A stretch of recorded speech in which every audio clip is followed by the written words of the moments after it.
In this video, I'm going to show you how to activate CIBC credit card.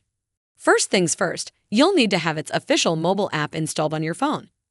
If you haven't downloaded it yet, just head to your App Store or Google Play Store and install the official app.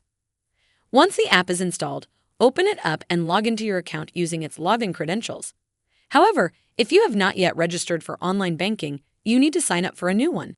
Once you're logged in, you'll land on the main dashboard. From there, tap on the Cards tab or look for your new credit card listed under your accounts. If it's not active yet, it should appear with a prompt saying something like "Activate your card." Tap on that notification to get started. Next, the app will ask you to confirm a few key details, usually the last 4 digits of your card number and maybe your date of birth, just to verify your identity. After that, you'll see an Activate button. Go ahead and tap it. Once activated, you'll get a confirmation message letting you know your card is ready to use. Well, that's how you activate your CIBC credit card. I hope you found this video helpful.